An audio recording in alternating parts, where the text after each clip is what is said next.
आज हम कृष्णा सोबती जी द्वारा लिखित कहानी बादलों के घेरे पढ़ेंगे। भुआली की इस छोटी सी कॉटेज में लेटा लेटा मैं सामने के पहाड़ देखता हूँ। पानी भरे सूखे सूखे बादलों के घेरे देखता हूँ। बिना आंखों के भटक भटक जाती धुंध के निष्फल प्रयास देखता हूँ और फिर लेटे लेटे अपने तन का पतझार देखता हूँ। सामने पहाड़ के रूखे हरियाले में रामगढ़ जाती हुई पगडंडी मेरी बाह पर उभरी लंबी नस की तरह चमकती है। पहाड़ी हवाएं मेरी उखड़ी उखड़ी सांस की तरह कभी तेज और कभी हौले इस खिड़की से टकराती हैं। पलंग पर बिछी चद्दर और ऊपर पड़े कंबल से लिपटी मेरी देह चूने की सी कच्ची तह की तरह घुल घुल जाती है और बरसों के ताने बाने से बुनी मेरे प्राणों की धड़कनें हर क्षण बंद हो जाने के डर से चूक जाती हैं। मैं लेटा रहता हूँ और सुबह हो जाती है। मैं लेटा रहता हूँ और शाम हो जाती है। मैं लेटा रहता हूँ, रात झुक जाती है। दरवाजे और खिड़कियों पर पड़े पर्दे मेरी ही तरह दिन रात सुबह शाम अकेले मौन भाव से लटकते रहते हैं। कोई इन्हें भरे भरे हाथों से उठाकर कमरे की ओर बढ़ा नहीं आता। कोई इस देहरी पर अनायास मुस्कुराकर खड़ा ही नहीं हो पाता। रात सुबह शाम बारी बारी से मेरी सैया के पास घिर घिर आते हैं और मैं अपनी इन फीकी आंखों से अंधेरे और उजाले को नहीं, लोहे के पलंग पर पड़े अपने आप को देखता हूँ। अपने को इस छूटते छूटते तन को देखता हूँ और देख कर रह जाता हूँ। आज इस रह जाने के सिवाय कुछ भी मेरे बस में नहीं रह गया है। सब अलग जा पड़ा है। अपने कंधों से जुड़ी अपनी बाहों को देखता हूँ। मेरी बाहों में लगी वे भरी भरी बाहें कहाँ हैं? कहाँ है वह सुगंध भरे केस जो मेरे वक्ष पर बिछ बिछ जाते थे? कहाँ है वह रस भरे अधर जो मेरे रस में भीग भीग जाते थे? सब था, मेरे पास सब था, बस मैं आज सा नहीं था। जीने का संग था, सोने का संग था और उठने का भी संग था। मैं धुले धुले सिराहने पर सिर डालकर सोता रहता और कोई हौले से चूम कर कहता, उठोगे नहीं, भोर हो गई है। आंखें बंद किए किए ही हाथ उस मोह भरी देह को घेर लेते और रात के बीते क्षणों को सूंघ लेने के लिए अपनी ओर झुका कर कहते, इतनी जल्दी क्यों उठती हो? हल्की सी हंसी और बाहें खुल जाती, आंखें खुल जाती और गृहस्थी पर सुबह हो जाती। फूलों की महक में नाश्ता होता। धुले ताजे कपड़ों में लिपटकर गृहस्थी की मालकिन अधिकार भरे संयम से सामने बैठ रात के सपने साकार कर देती। प्याले में दूध उड़ेलते हुए उन उंगलियों को देखता। क्या मेरे बालों को सहला सहला कर सिहरा देने वाली इन्हीं की पकड़ में है? आंचल को थामे आगे की ओर उठा हुआ कपड़ा जैसे दोनों की मिठास को संभालने को सतर्क रहता है। क्षण भर को लगता है क्या गहरे में जो मेरा अपना है यह उसके ऊपर का आवरण है या जो केवल मेरा मन है वह इससे परे, इससे नीचे कहीं और है। एक शिथिल मगर बहती बहती चाह विभोर कर जाती है। मैं होता, मुझसे लगी एक और देह होती, उसमें मिठास होती जो रात में लहरा लहरा जाती और एक रात भुआली के इस क्षयग्रस्त अंधियारे में आती है। चंबल के नीचे पड़ा पड़ा मैं दवा की शीशियां देखता हूँ और उन पर लिखे विज्ञापन देखता हूँ। घूंट भरकर जब इन्हें पीता हूँ तो सोचता हूँ तन के रस रीत जाने पर हाड़ मांस सब काट हो जाते हैं। मिट्टी नहीं करता हूँ क्योंकि मिट्टी हो जाने से तो मिट्टी से फिर रस उभरता है। अभी तो मुझे मिट्टी होना है। कैसे सरसते दिन थे, तन मन को सहलाते बहलाते। उस एक रात को मैं आज के इस समय शून्य में टटोलता हूँ। सदियों के एकांत मौन में एकाएक किसी का आदेश पाकर मैं कमरे की ओर बढ़ता हूँ। बल्ब के नीले प्रकाश में दो अधखुली थकी थकी पलकें जरा से उठती हैं और बाह के घेर तले सोए शिशु को देखकर मेरे चेहरे पर ठहर आती हैं। जैसे कहती हूँ तुम्हारे आलिंगन को तुम्हारा ही तन देखकर सजीव कर दिया है। मैं उठता हूँ ठंडे मस्तक को अधरों से छू कर यह सोचते सोचते उठता हूँ कि जो प्यार तन में जागता है, तन से उपजता है, वही देह पाकर दुनिया में भी चला जाता है। पर कहीं एक दूसरा प्यार भी होता है जो पहाड़ के सूखे बादलों की तरह उठ उठ आता है और बिना बरसे ही भटक भटक कर रह जाता है। वर्षों बीते, एक बार गर्मी में पहाड़ गया था। बुआ के यहाँ पहली बार उन आंखों को देखा था। धुपाती सुबह थी। नाश्ते की मेज से उठा तो परिचय करवाते करवाते ना जाने क्यों बुआ का स्वर जरा सा अटका था। सांस लेकर कहा, मन्नू से मिलो रवि, 2 ही दिन यहाँ रुकेगी।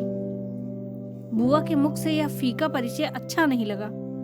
सांस भरकर बुआ का वह 2 दिन कहना किसी कड़ेपन को झेल लेने जैसा था। वह कुछ बोली नहीं, सिर हिलाकर अभिवादन का उत्तर दिया और जरा सा हंस दी। उस दूर दूर लगने वाले चेहरे से मैं अपने को लौटा नहीं सका। उस पतले किंतु भरे भरे मुख पर कसकर बांधे घुंघराले बालों को देखकर मन में कुछ ऐसा सा हो आया था कि किसी ने गहरे उलाहने से सजा अपने को दे डाली हो। सब उठकर बाहर आए तो बुआ के बच्चे उस दुबली देह पर पड़े आंचल की खींच स्नेहवश उन बाहों से लिपट लिपट कर खेलने लगे। मन्नो जीजी, मन्नो जीजी। बुआ किसी काम से अंदर जा रही थी। खिलखिलाहट सुनकर लौट पड़ी। बुआ का वह कठिन बंधा और छड़ खाचवट को छिपाने वाला चेहरा मैं आज भी नहीं भूला हूँ। कड़े हाथों से बच्चों को छुड़ाती, ठंडी निगाहों से मन्नो की ओर देखती हुई ढीले स्वर में बोली, जाओ मन्नो, कहीं घूम आओ। तुम्हें उलझा उलझा कर तो ये बच्चे तंग कर डालेंगे। माँ की घुड़की आंखों ही आंखों में समझकर बच्चे एक ओर हो गए। बुआ के खाली हाथ जैसे झेप कर नीचे लटक गए और मन्नो की बड़ी बड़ी आंखों की घनी पलकें ना उठी ना गिरी, बस एकटक बुआ की ओर देखती रह गई। बुआ इस संकोच से उभरी तो मन्नो धीमी गति से फाटक से बाहर हो गई थी। कुछ समझ लेने के लिए आग्रह से बुआ से पूछा, कहो तो बुआ, बात क्या है? बुआ अटकी, फिर झिझक कर बोली, बीमार है। रवि 2 बरस सैनिटोरियम में रहने के बाद अब जेठ जी ने यही कॉटेज ले लिया है। साथ घर का पुराना नौकर रहता है। कभी अकेले जी ऊब जाता है तो 2-4 दिन को शहर चली जाती है। नहीं नहीं बुआ, मैं धक्का खाकर जैसे विश्वास नहीं करना चाहता। रवि, जब कभी 4-6 महीने बाद लड़की को देखती हूँ तो भूख प्यास सब सूख जाती है। मैं बुआ की इस सच्चाई को कुरेद लेने को कहता हूँ। बुआ, बच्चों को एकदम अलग करना ठीक नहीं है, पल भर तो रुक जाती। बुआ ने बहुत कड़ी निगाह से देखा, जैसे कहना चाहती हूँ तुम यह सब नहीं समझते, और अंदर चली गई। बच्चे अपने खेल में जुट गए थे। मैं खड़ा खड़ा बार बार सिगरेट के धुएं से अपने तन का भय और मन की जिज्ञासा उड़ाता रहा। कितनी घुटन होती होगी उन प्राणों में, पर हुआ भी तो कुछ गलत नहीं। उलझा उलझा सा मैं बाहर निकला और उतराई उतरकर झील के किनारे किनारे हो गया। सड़क के साथ साथ इस ओर छात थी। उछल उछल आती पानी की लहरें कभी धूप से रुपहली हो जाती थी। देवी के मंदिर के आगे पहुंचा तो रुका। जंगले पर हाथ टिकाए झील के नौकाओं की दौड़ देखता रहा। बलिष्ठ हाथों में चंपू थामे कुछ युवक तेज रफ्तार से तल्ली ताल की ओर जा रहे थे।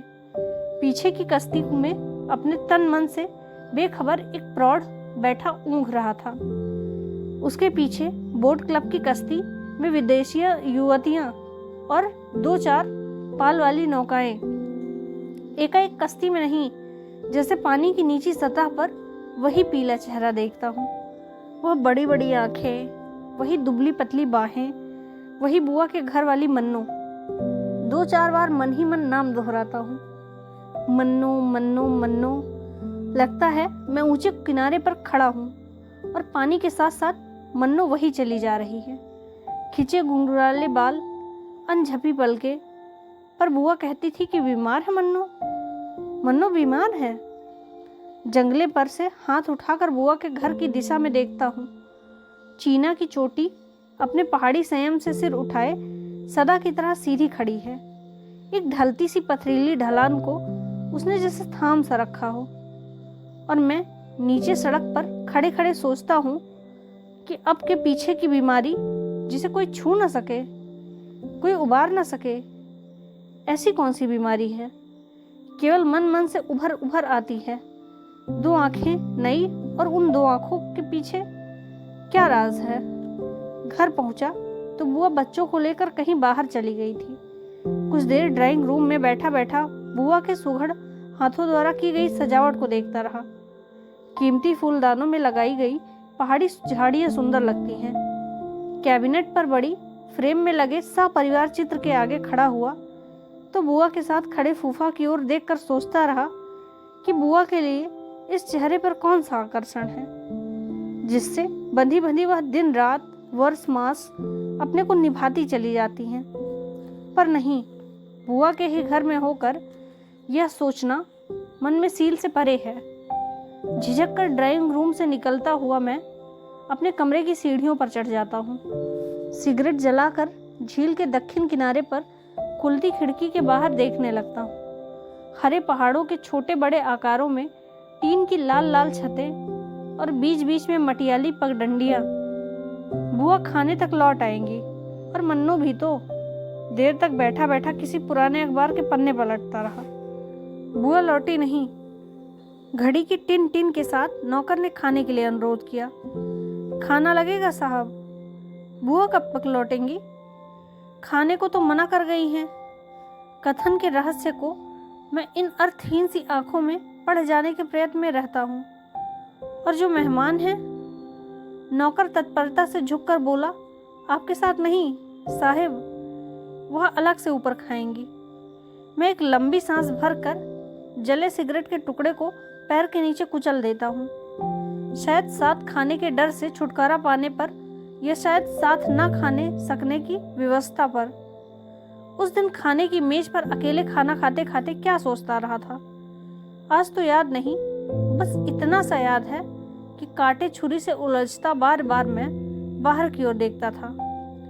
मीठा और मुंह में लेने से घोड़े की टाप सुनाई देती। ठिठक ठिठक कर सुना, सलाम साहब, धीमी मगर सीधी आवाज। 2 घंटे तक पहुंच सकोगे ना? जी हुजूर। सीढ़ियों पर आहट हुई और शायद अपने कमरे तक पहुंचकर खत्म हो गई। खाने के बर्तन उठ गए। मैं उठा नहीं। दोबारा कॉफी पी लेने के बाद भी वहीं बैठा रहा। एकाएक मन में आया कि किसी के छोटे से परिचय से मन में इतनी दुविधा उपजा लेना कम छोटी दुर्बलता है। आखिर किसी से मिल ही लिया हूँ तो उसके लिए ऐसा क्यों हुआ जा रहा हूँ। घंटे भर बाद मैं किसी की पैरों चली सीढ़ियों पर ऊपर चढ़ा जा रहा था। खुले द्वार पर पर्दा पड़ा था। हौले से थाप दी, चले आइए। पर्दा उठाकर देहरी पर पांव रखा। हाथ में कश्मीरी शॉल लिए मन्नो सूटकेस के पास खड़ी थी। देखकर चौंकी नहीं, सहज स्वर में कहा, आइए। फिर सोफे पर फैले कपड़े उठाकर कहा, बैठिए।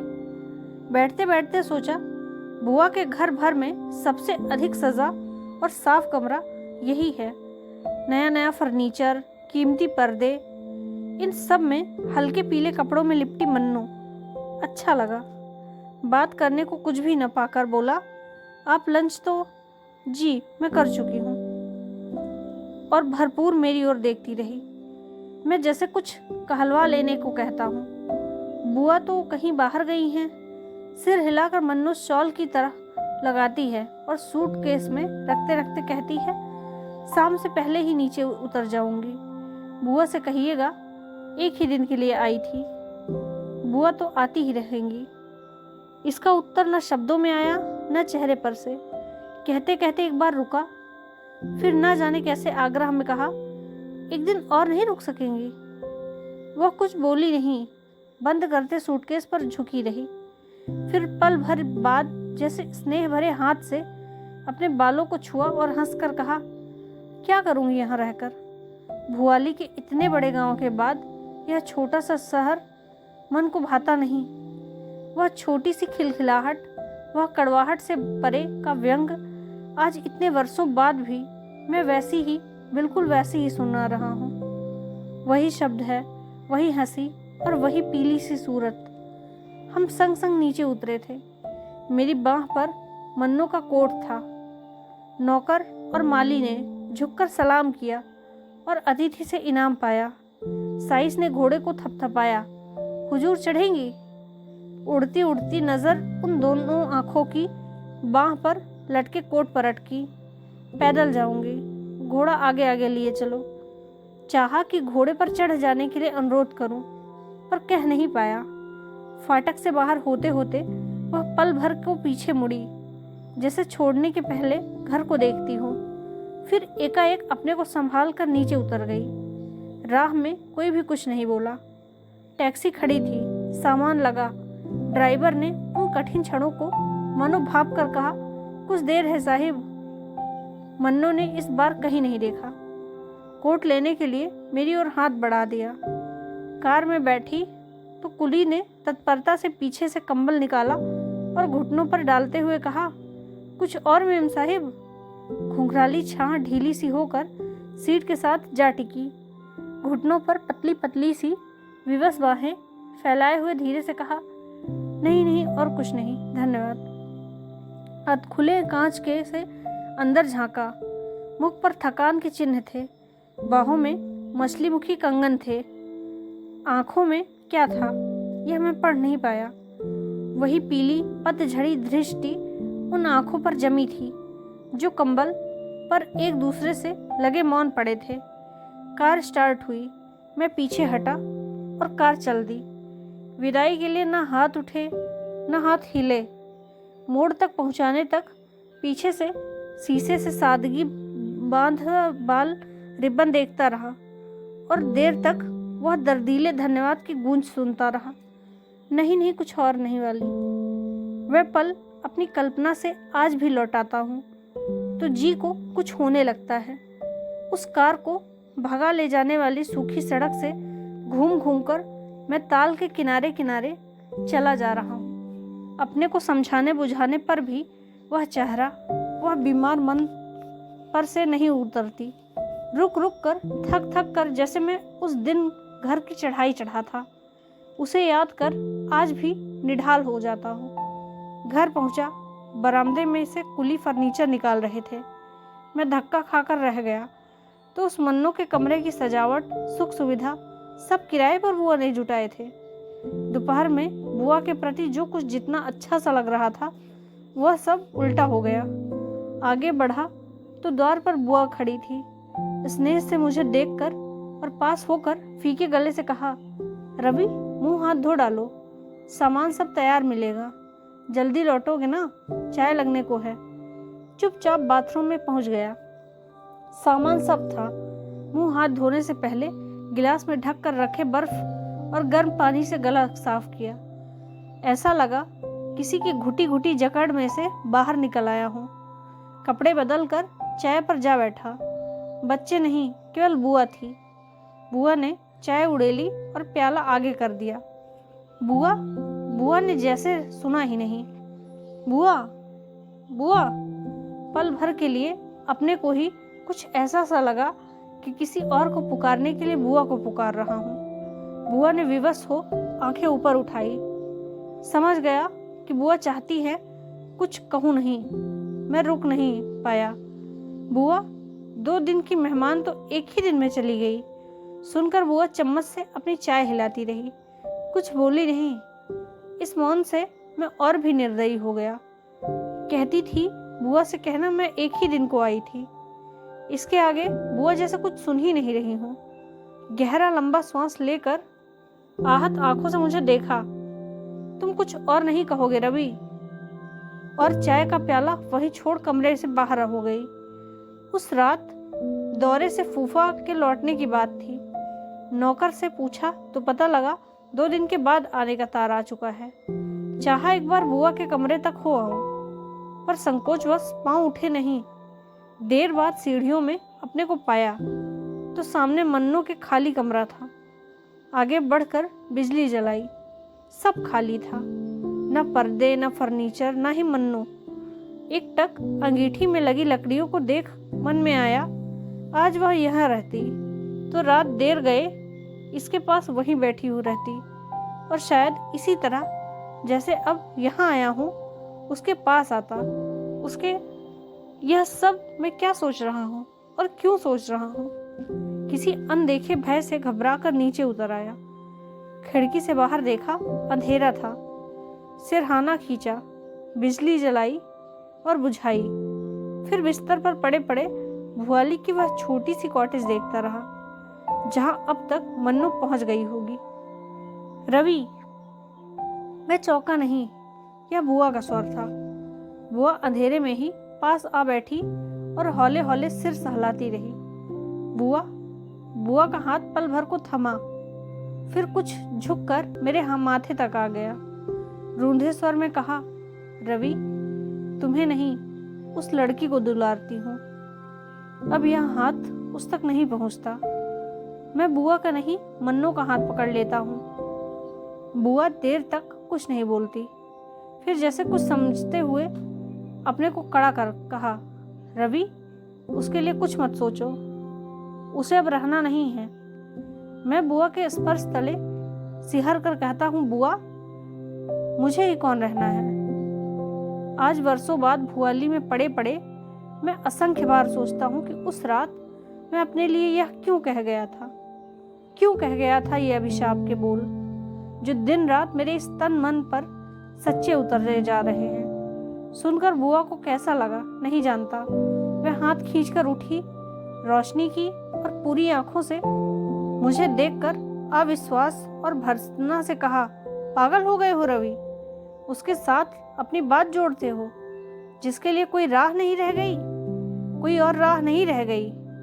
फिर कुर्सी पर बैठते बैठते कहा, रवि, तुम तो उसे सुबह शाम तक ही देख पाए, मैं वर्षों से उसे देखती आई हूँ और आज पत्थर से निष्ठुर हो गई हूँ। उसे अपना बच्चा ही करके मानती रही हूँ। यह नहीं कहूँगी, अपने बच्चों की तरह तो अपने बच्चों के सिवाय कोई और नहीं रखा जा सकता, पर जो कुछ जितना भी था, वह प्यार, वह देखभाल, वह सब व्यर्थ हो गए हैं। कभी छुट्टी के दिन उसकी बोर्डिंग से आने की राह देखती थी, अब उसके आने से पहले उसके जाने का क्षण मनाती हूँ और डर कर बच्चों के लिए घर से बाहर निकल जाती हूँ। बुआ के बोल कठिन हो गए। रवि, जिसे बचपन में मोहवश कभी डराना नहीं चाहती थी, आज उसी से डरने लगी हूँ, उसकी बीमारी से डरने लगी हूँ। फिर स्वर बदल कर कहा, तुम्हारा ऐसा जीवन मुझे नहीं कि कहूँ कि डरती हूँ। बुआ ने यह कहकर जैसे मुझे टटोला और मैं बिना हिले डुले चुपचाप लेटा रहा। बुआ असमंजस में देर तक मुझे देखती रही, फिर जाने को उठी और रुक गई। इस बार स्वर में आग्रह नहीं, चितावनी थी। रवि, कुछ हाथ नहीं लगेगा। जिसके लिए सब राह रुकी हूँ उसके लिए भटकते नहीं। पर उस दिन बुआ की बात मैं समझा नहीं, चाहने पर भी नहीं। अगली सुबह चाहा कि घूम घूम कर दिन बिता दूं। घोड़ा दौड़ाया, लड़िया कोट में पहुंचा और उन्हीं पैरों लौट आया। घर की ओर मुंह करते करते ना जाने क्यों मन को कुछ ऐसा लगा कि मुझे घर नहीं कहीं और पहुंचना है। चढ़ाई के मोड़ पर कुछ देर तक खड़ा खड़ा सोचता रहा और जब ढलती दोपहरी में तल्ली ताल की उतराई उतरा तो मन के आगे सब साफ था। मुझे भुआली जाना है। बस से उतरा। अड्डे पर रामगढ़ के लाल लाल सेबों के ढेर देखकर यह नहीं लगा कि यही भुआली है। बस में सोचता आया था कि वहां घुटन होगी, पर चीड़ के ऊंचे ऊंचे पेड़ों में लहराते हवाएं बह आती थी। छाह ऊपरी उठती और धूप नीचे उतरती और भुआली मन को अच्छी लगती, तन को अच्छी लगती। 84 से होकर पोस्ट ऑफिस पहुंचा, कॉटेज का पता लगा लिया और छोटे से पहाड़ बाजार में होता हुआ पाइस की ओर चल दिया। खुली चौड़ी सड़क के मोड़ से अच्छी सी पतली राह ऊपर जा रही थी। जंगले से नीचे देखा, अलग अलग खड़े पहाड़ों के बीच जगह एक खुली चौड़ी घाटी बिछी थी। तिरछे सीधे छोटे छोटे खेत, किसी के घुटने पर रखे कसीरे के कपड़ों की तरह धरती पर फैले थे। दूर सामने दक्षिण की ओर पानी की ताल धूप में चांदी की थाल की तरह चमकती थी। इस पहली बार भुआली आने के बाद मैं एक बार नहीं कई बार यहाँ आया, लौट लौट कर यहाँ आया, पर उस आने जाने आना तो फिर कभी नहीं लगा। मैं चलता हूँ और कुछ सोचता नहीं हूँ। न यह सोचता हूँ कि मन्नू के पास जा रहा हूँ, न ये सोचता हूँ कि मैं जा रहा हूँ, बस चला जा रहा हूँ। पेड़ के तने पर लिखा पाइस। लकड़ी का फाटक खोलता हूँ और गमले की कतारों के साथ साथ बरामदे तक पहुँच जाता हूँ। कारपेट पर हौले हौले पाँव रखता हूँ कि कम आवाज़ हो। द्वार खटखटाता हूँ और झुकी कमरे पर अनुभवी चेहरे इधर बढ़ा आता हूँ। जान लेता हूँ कि यही पुराना नौकर है। घर में है? बिटिया को पूछते हो बेटा? मैं सिर हिलाता हूँ। बिटिया नीचे ताल में उतरी थी, लौटती ही होंगी। मैं बाहर खुले में बैठा बैठा प्रतीक्षा करता हूँ। मन्नू अब आ रही है, आने वाली है, आती ही होगी। थक कर फाटक की ओर पीठ कर लेता हूँ। जब यह सोचूंगा कि वह देर से आएगी तो वह जल्दी आएगी। घोड़े की टाप सुनाई पड़ती है। अपने को रोक लेता हूँ और मुड़कर नहीं देखता। बाबा, पुकार का सा स्वर था। लगा कि दो आंखें मेरी पीठ पर है। उठा, बढ़कर मन्नू की ओर देखा। आंखों में न आश्चर्य था, न उत्कंठा थी, न उदासीनता ही। बस मन्नू की ही आंखों की तरह वह दो आंखें मेरी ओर देखती चली गई। बाबा, बूढ़ा नौकर लपक कर घोड़े के पास आया और लाड़ के स्वर से बोला, उतरो बिटिया, बहुत देर कर दी, और हाथ आगे बढ़ा दिया। मन्नू सहारा लेकर नीचे उतरी। तनिक अम्मा को भी तो बुलाओ बाबा, मेरा जी अच्छा नहीं। सुख तो है बिटिया? चिंता का यह स्वर। बिटिया जरा सा हंस दी, फिर रुककर लंबी सांस भरकर बोली, अच्छी भली हूँ बाबा, बड़ी अम्मी से कहो बिछौना लगा दे। बाबा ने बिटिया के लिए कुर्सी खींच दी। फिर सहम कर पूछा, बिटिया लेटोगी? हाँ बाबा। इस बार मन्नू ने झिझक से बाबा की ओर देखा नहीं, जैसे कोई अपराध बन आया हो। फिर मेरी ओर झुककर कहा, क्या बहुत देर हुई?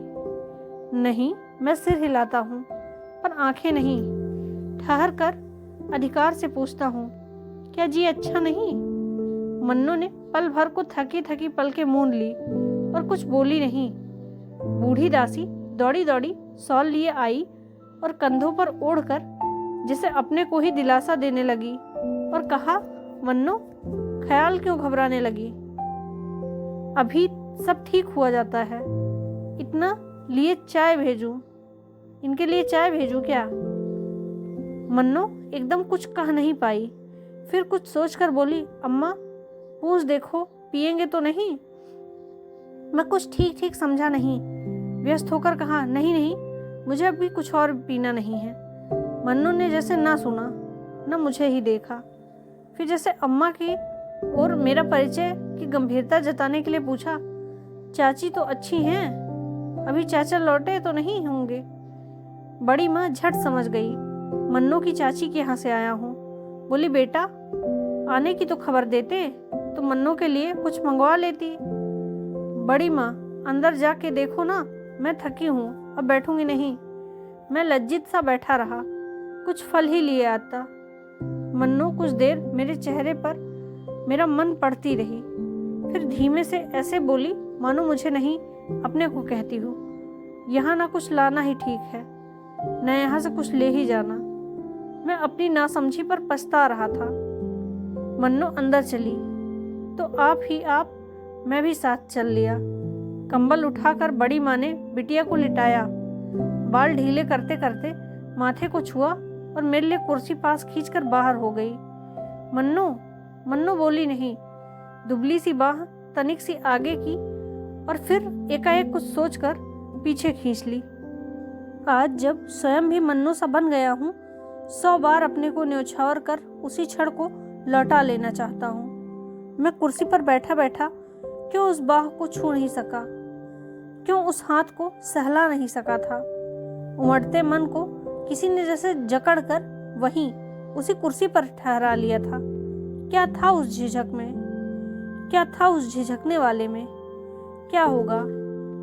यही भाग्य रहा होगा जो अब मुझसे मेरे प्रियजनों को दूर रखता है। उस रात जब जाने को उठा था तो आंखों का मोह पीछे बांधता था, मन का भय आगे खींचता था, और जब जल्दी जल्दी चलकर डाक बंगले में पहुंच गया तो लगा कि मुक्त हो गया हूँ, छड़ छड़ जकड़ते बंधन से मुक्त हो गया हूँ। उस अभागी रात में जो मुक्ति पाई थी वह मुझे कितनी फली। चाहता हूँ आज एक बार मन्नू को देखती हूँ। चाहता हूँ आज एक बार मन्नू देखती तो रात भर ठीक से सो नहीं पाया। बार बार नींद में लगता कि भुआली में हूँ, भुआली में सोया हूँ। वही पाइन्स का बड़ा बड़ा झिड़कियों वाला कमरा, मन्नू के पलंग पर लेटा हूँ और पास पड़ी कुर्सी पर बैठी बैठी मन्नू अपनी उन्हीं दो आंखों से मुझे निहारती है। मैं हाथ आगे करता हूँ और वह थोड़ा सा हंसकर सिर हिलाती हुई कहती है, नहीं, इसे कंबल के नीचे कर लो, अब इसे कौन छुएगा। मन्नू कुछ कहती नहीं, हंस भर देती है। रात भर इन दुस्वप्नों में भटकने के बाद जगा तो बुआ दिख पड़ी। कुछ हाथ नहीं लगेगा रवि। उस सुबह फिर मैं रुका नहीं, न डाक बंगले में न भुआली में। बस के अड्डे पर पहुंचा तो धूप में बुझी बुझी भुआली मुझे भयानक लगी। एक बार जी को टटोला, पाइन्स, नहीं कुछ नहीं, लौट जाओ। घर पहुंचकर बुआ मिली।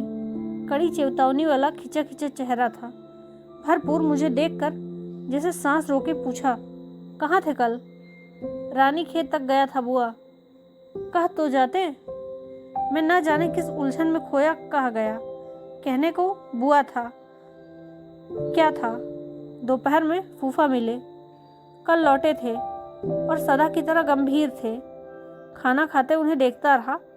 एकाएक उन्हें प्लेट पर से आंखें उठाकर बुआ की ओर देखते हुए देखा तो सचमुच मैं जान गया कि फूफा के भाई अवश्य ही मन्नू के पिता होंगे। दृष्टि में वही ठहराव था, वही चंचलता थी।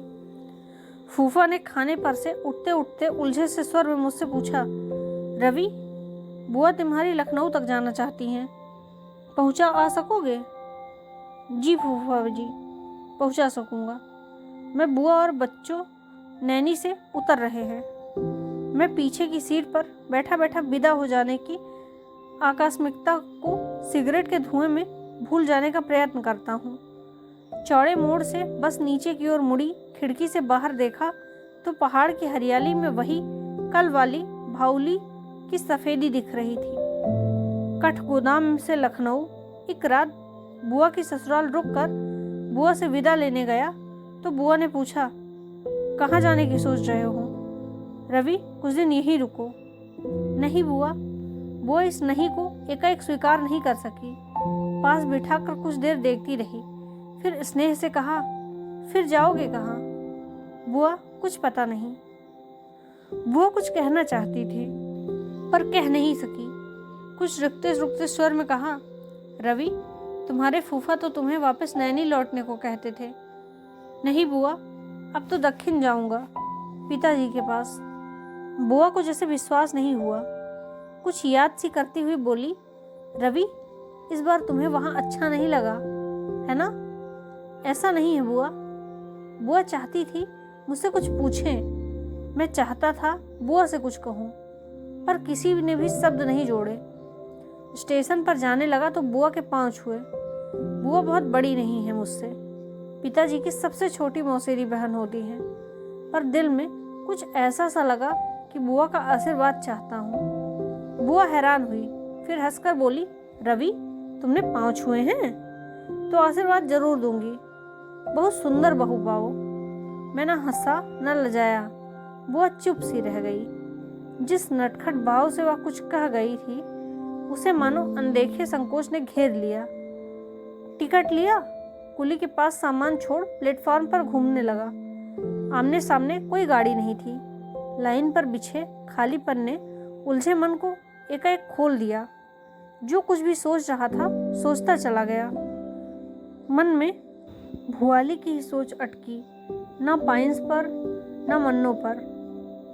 कहीं भी नहीं। पिछला सब बीत गया। बुआ का आशीर्वाद कल्पना में मुखर हो आया। घर होगा, घर की रानी होगी, मैं होऊंगा। बुआ का आशीर्वाद झूठ नहीं निकला, सच में ही मेरा घर बना। सुंदर घरनी आई और उसे मैं ही ब्याह कर लाया।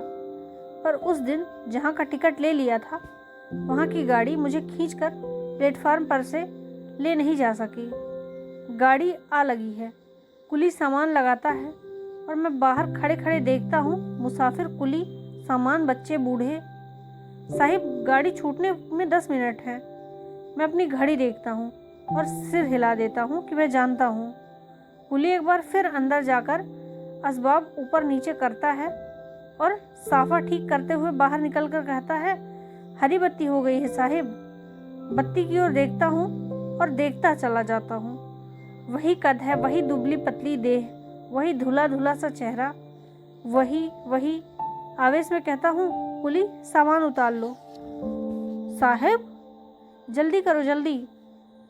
कुली सिर से सामान लेकर आता है। टिकट वापस कर नया ले लिया। स्टेशन से फल के टोकरे बंधवाए, चाय पी और बरेली के लिए गाड़ी में जा बैठा। जहाँ मुझे जाना है वहाँ जाकर रहूँगा। जब मैं ही नहीं रुकता हूँ तो कौन रोकेगा और क्यों रोकेगा। घर में आगे लॉन में बैठा सर्दियों की ढलती धूप में अलसा रहा हूँ। अंदर से माँ निकली और पास बैठाते हुए कहा, बेटा, इस बार छुट्टी में आ ही गए तो ठहर जाओ। बार बार इनकार करना अच्छा नहीं लगता। माँ की बात सुनकर मैं सयाने बेटे की तरह हंसता हूँ और मन ही मन में सोचता हूँ कि माँ कितना ठीक कहती हैं। अपनी नौकरी पर रहता हूँ और अकेले आदमी के खर्च से कहीं अधिक कमाता हूँ, फिर क्यों इनकार करूँगा। माँ की आशा के विपरीत बड़ी आवाज़ में कहता हूँ, माँ, जो तुम्हें रुचे वही मुझे भाएगा। बेटा, लड़की दिखाना है, देखोगे? हाँ माँ, दिखाओ। लगा। माँ मन ही मन हंसी। खाने के बाद रात में घूम कर आया तो कमरे में शांति थी, मन में शांति थी। किसी को देखने के लिए कॉलेज के दिनों वाली उतावली जिज्ञासा मन में नहीं रह गई थी। लगा कि अकेले रहते रहते किसी के संग की ही आशा नहीं कर रहा, उसे तो अपना अधिकार करके मान रहा हूँ। हाथ में किताब लेकर रात को लेटा तो पढ़ते पढ़ते ऊब गया। आंखों के अंधेरे में देखा किसी पहाड़ पर चढ़ा जा रहा हूँ। दूर चीड़ के पेड़ों के झुंड दिखते हैं। आसमान में सब सुनसान है। अपनी पदचाप के सिवाय कोई आवाज़ नहीं। एकाएक किसी का स्वर गूंजता है। इधर उधर और अंधेरे में हिलता एक हाथ आगे बढ़ा आता है मेरे गले की ओर, निकट और निकट। दुबली कलाई, पतली उंगलियां। मैं डरता हूँ, पीछे हटता हूँ और घबरा कर आंखें खोल देता हूँ। उठा, खिड़की का पर्दा उठाकर बाहर झाँका। लॉन के दाहिने हरी घास पर पिताजी के कमरे की लाइट फैली थी। संभला, लंबी सांस लेकर बालों को छुआ तो माथा ठंडा लगा। भयावना सूनापन और अंधेरे में वह हाथ मन में जिसे भूल चुका हूँ, उसे आज ही याद क्यों आना था? क्यों याद आना था? क्यों दिख जाना था उस हाथ को जो वर्षों गए पाइन्स की से उतरते मन में अंतिम बार देखा था। छुआ था नहीं कहूँगा, क्योंकि असंख्य बार सोच कर छू भर लेने के लिए बाह आगे करना छू लेना नहीं होता। महीना भर नैनी में रहते हुए बार बार भुआली में लौटने के बाद जब अंतिम बार मैं मन्नू के पास से लौटा था तो लौट कर उस लौटने को ना लौटना करना चाहता था। 3 बार नीचे उतरा था और 3 बार मुड़कर ऊपर गया था। मन्नू सॉल में लिपटी आराम कुर्सी पर अधलेटी थी। पास खड़े होकर उसकी चुप्पी को जैसे उस पर से उतार देने की उदास स्वर में कहा, कल तो नैनी से नीचे उतर जाऊंगा। मन्नू ने नीचे फैले सॉल को सहज सहेजा। 1 महीने पहले वाली दृष्टि मुख पर लौट आई। वही पराया सा देखना, वही दूर सा लगता चेहरा। मन्नू, चाहता हूँ मन्नू से कुछ तो कहूँ, पर क्या कहूँ? यह कि जल्दी लौटूंगा। छड़ अपने को कहता हूँ, आऊँगा, फिर आऊँगा। पर जिस निगाह से मन्नू मुझे देखती है वह जैसे बिना बोले यह कहे जा रही है कि अब तुम यहाँ नहीं आओगे। मन्नू, रवि और बस कठिन सी होकर थोड़ा सा हंसी और हाथ जोड़ दिए। नमस्कार। इन जुड़े जुड़े हाथों को देखता रहा। जरा सा आगे बढ़ा कि विदा दूं, पर ना जाने क्यों खड़ा का खड़ा रह गया। समझाने के स्वर में मन्नू बोली, देर होती है रवि। जी भर कर देखने वाली अपनी आंखों को झुका कर मैं जल्दी जल्दी नीचे उतर गया। मैं फिर लौटूंगा, पर क्या सदा के लिए चला जा रहा हूँ? मुड़कर पीछे देखा और खींचकर ठिठक गया। मन्नू वही उसी मुद्रा में बैठी थी, मानो कह जानती हो थी कि लौटूंगा। साथ पड़ी कुर्सी की ओर संकेत कर कहा, बैठो रवि। स्वर में न व्यथा थी, न संग छूटने की उदासी थी और न आने का आश्चर्य था। आंखों ही आंखों में कुछ ऐसा दिखा जैसे पूछती हो, कुछ कहना है क्या? मैं अपने आप को बच्चे की तरह छोटा करके कहता हूँ, मन्नू। मन नहीं होता जाने को। मन्नू कुछ देर तक देखती रहती है। मैं चाहता हूँ कि मन्नू भी कुछ कहे तो। एक छोटी सी सांस जैसे छोटी घड़ी के लिए उसके गले में अटकी। फिर घने स्वर में कहा, एक न एक बार तो तुम्हें चले ही जाना है रवि। मैं हाथों से घेर कर उस देह को तो नहीं, उस स्वर को छू लेना चाहता हूँ, चूम लेना चाहता हूँ। मन्नू, आगे बढ़ता हूँ। कुछ रोक लेने की, थाम लेने की मुद्रा में मन्नू दोनों हाथ आगे डाल देती है।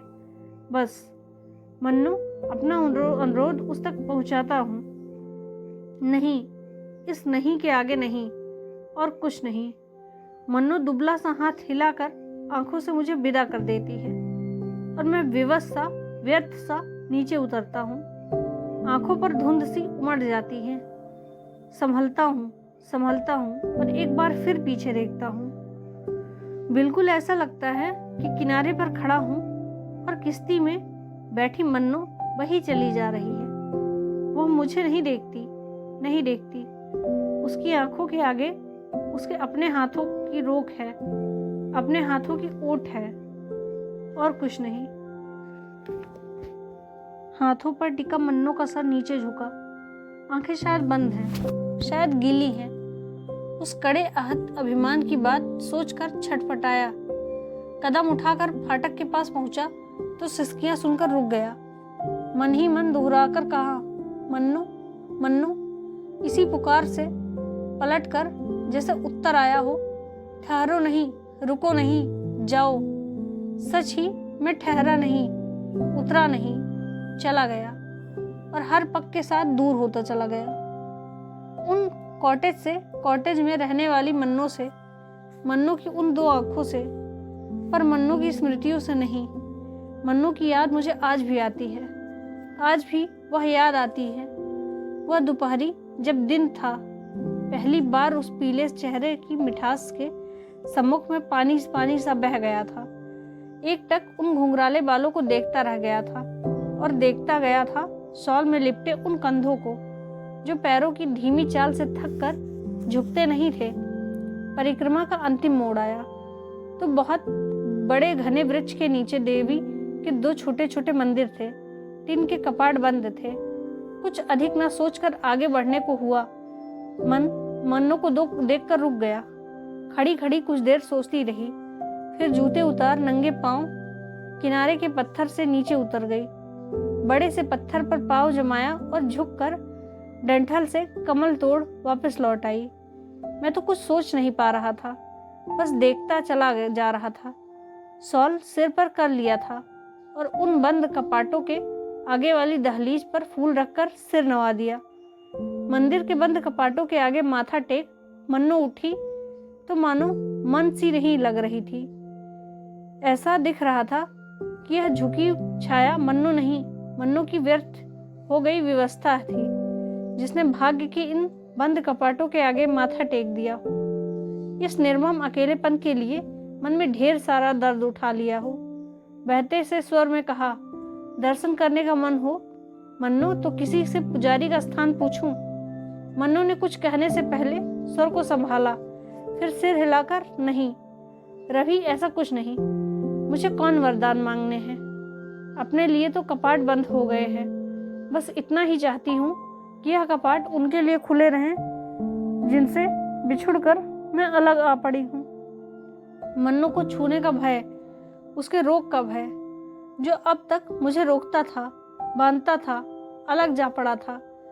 झील की ठंडी हवा में फहराते से घुंघराले बालों को झुक कर बाहों से घेरते हुए कहा, मन्नू। मन्नू चौकी नहीं, कंधे पर पड़ा हाथ धीरे से अलग कर दिया और समूची आंखों से देखते हुए बोली, रवि, जिसे तुम झेल नहीं सकते उसके लिए हाथ ना बढ़ाओ। आवाज में ना उलाहना थी, ना व्यंग था, ना ही कटुता। बस जो कहने को था वही कह गया था। इस कहने के उत्तर में मैं उस दिन नहीं दे पाया था। बार बार मन्नू के पास जाने पर भी नहीं दे पाया और नहीं दे पाया। विदा के उन अंतिम क्षणों में भी, जब मन्नू को रोता छोड़ मैं अंतिम बार पाइन्स के उतरती ओर चला गया था, जिस दुर्बलता से बनकर डरा था वह आज अपने पर ही बीत रही है। आज अपने लिए, मन्नू के लिए उस कायरता को कोसता हूँ। घर में चहल पहल थी। माँ को सुंदर बहू मिली, मुझे भली संगिनी। भोलेपन से मुस्कुराती मीरा को देखता हूँ तो कहीं खो जाने को मन चाहता है। लेकिन अब खोऊंगा क्यों? अब तो बंध गया हूँ, बंधा रहूंगा। आसपास नाते रिश्ते हैं, मित्र बंधु हैं। ब्याह वाले घर के ऊंचे कहकहे सुनकर खुशी से मन उमड़ उमड़ जाता है। कैसे आयोजन होता है वह भी। एक दिन जो बात शुरू हो गई थी उसे संपूर्णता पूर्ण कर दिया गया। इतने समूचे मन से ब्याह के सिवाय और क्या होता है, जो संपन्न होकर एक टेक पर, एक विराम पर पहुंच जाता है। तन मन, घर द्वार, अंदर बाहर सब एक ही प्यार में भीग जाते हैं। कल मीरा को लेकर समुद्र किनारे चला जाऊंगा। महीना भर रुककर वहां के लिए प्रस्थान करेंगे, जहां अब तक बेघर सा होकर रहता हूँ। उस अपार असीम सागर के किनारे एक दूसरे पर छा जाते हम घंटों घूमते रहे। बीच बीच में ठहरते और मोहवश एक दूसरे में छिपे अपने अपने प्यार को चूमते। सुबह शाम दिन रात कहाँ छिपते, कहाँ डूबते, यह हम देख देख कर भी नहीं रुकते थे। इसके बाद प्रहरों की तरह बीत गए थे 10 वर्ष। संग संग लगे बच्चों से दूर मग्न दिन रात। मीरा और बच्चों से दूर इस कॉटेज में पड़ा पड़ा आज भी पीछे लौटता हूँ तो बहुत निकट से किसी सांस का स्वर सुनता हूँ। हम कितने सुखी थे, कितने।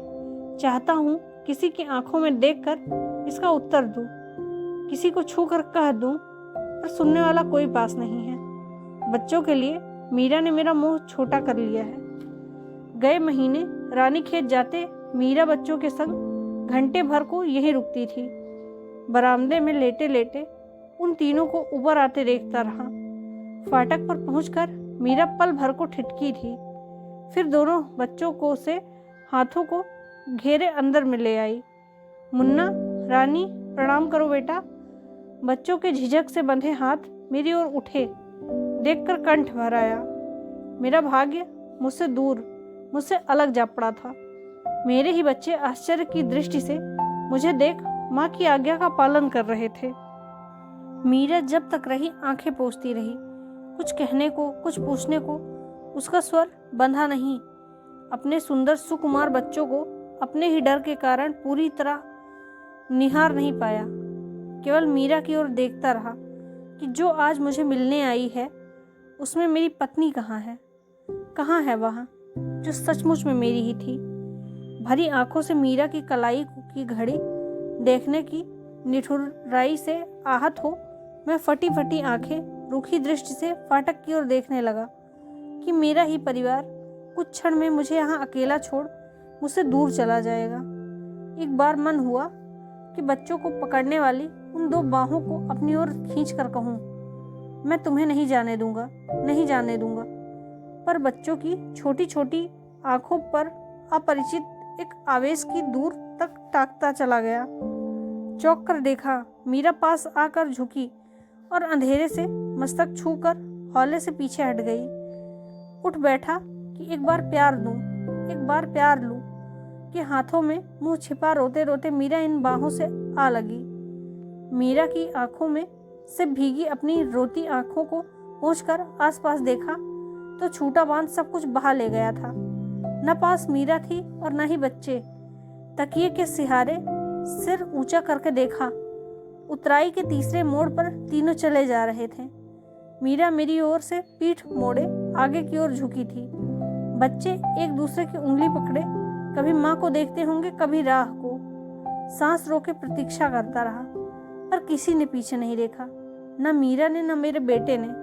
केवल छोटी रानी के बालों से गुथा गुलाबी रिब्बन देर तक हिल हिल कर मेरी आंखों से कहता रहा, पापा हम चले गए, हम चले गए। सच ही सब चले गए हैं। इसलिए नहीं कि उन्हें जाना था, इसलिए कि मैं चला जा रहा हूँ। ऐसे ही एक दिन मन्नों के जाने को भांप कर मैं उतराई से उतरता चला गया था। मेरी ही तरह अकेले में मन्नो रोई थी। अब जान पाया हूँ कि हाथों में मुंह छिपा कर वह रोना कितना अकेला रोना था। पर उस बार जाकर बरसों मैंने मन्नो की सुध नहीं ली। जब कभी नींद में देखता हूँ वह दुबली देह, बड़ी बड़ी आंखें और कंबल तब पर फैली पतली पतली बाहें, तो जागकर उद्वेग से मीरा की ओर बढ़ जाता है। एक बार दौरे पर लखनऊ आया तो बुआ मिली। देर तक इधर उधर की बातें करने के बाद एकाएक स्वर बदल बोली, रवि मन्नो नहीं रही। नहीं बुआ, मैं पिता हो जाने के गंभीर को संभालते हुए कहता हूँ। नहीं बुआ नहीं। बुआ जैसे मुझे कहीं वर्षों पहले के उस रवि को कहती हैं। रात को सोई तो उठी नहीं। अम्मा छुट्टी पर थी। सुबह सुबह ख्याली अंदर आया तो सांस चुक गई थी। मैं रुंधे गले से जैसे कुछ पूछने को कहता हूँ, बुआ। बुआ आंख पोंछती हुई कुछ सोचती रही, फिर दर्द से बोली, रवि एक बार उसे पत्र तो लिखते। मैं रुमाल से रुलाई सोखने लगा। तुम्हारे नाम का एक पार्सल छोड़ गई थी अलमारी में। खोला तो जर्सी थी। दूसरे दिन बुआ के पास फिर आया तो जल्दी जल्दी पाँव छूकर कहा, अच्छा बुआ। रवि, बुआ की वही कल वाली आवाज़ थी। मैंने सिर हिलाकर घोर विवशता के से स्वर में कहा, नहीं बुआ नहीं। बुआ समझ गई मैं कुछ भी नहीं जानना चाहता, पर जैसे मन ही मन मन्नों के लिए टूट कर बोली, यही बार बार सोचती हूँ कि जिसके प्यार को कोई भी न छू सके, ऐसा दुर्भाग्य उसे क्यों मिला, क्यों। लखनऊ से लौटकर मैं कई दिन मन्नों से मन को उतार नहीं पाया। यही देखता कि पाइंस की कुर्सी पर बैठी वह मेरे लिए जर्सी तैयार कर रही है। वही हाथ है, वही दृष्टि। और एक दिन साल भर घर में बीमार रहने के बाद मैं भुआली पहुंच गया। वही चीड़ की ठंडी हवाएं थी, वही सुहानी धूप, वही भुआली थी और वही था मैं। पर इस बार किसी का पता करने मुझे पोस्ट ऑफिस की ओर नहीं जाना था। पाइंस के सामने वाले पहाड़ पर किसी के अभिशाप से बने कॉटेज में पहली बार सोया तो भर भर आते कंठ से रात भर एक ही नाम पुकारता रहा, मन्नो मन्नो। आज वह होती तो। हर रोज सुबह उठते बरामदे से पाइंस देखता हूँ और मन ही मन कहता हूँ, मन्नो मन्नो। जिस मीरा को मैंने वर्षों जाना वह अब पास नहीं लगती, अपनी सी नहीं लगती। उसे मैंने छू छू कर छुआ था, चूम चूम कर चूमा था, पर मन जब मोह और प्यार की उछलन आती है तो मीरा नहीं, मन्नों की आंखें सी सगी लगती हैं। खिड़की के सामने लेटे लेटे अकेलेपन से घबरा कर जब मैं बाहर देखता हूँ तो धुंध भरे बादलों के घेरे में घुंघराले बालों वाली वही चेहरा दिखाई देता है। वही आए दिन दवा के नाम नए बदलते हुए रंग को देखकर अब इतना तो जान गया हूँ कि इस छूटते छूटते तन में मन को बहुत देर भटकाना नहीं होगा। एक दिन खिड़की से बाहर देखते देखते इन्हीं बादलों के घेरे में समा जाऊंगा, इन्हीं घेरे में। धन्यवाद।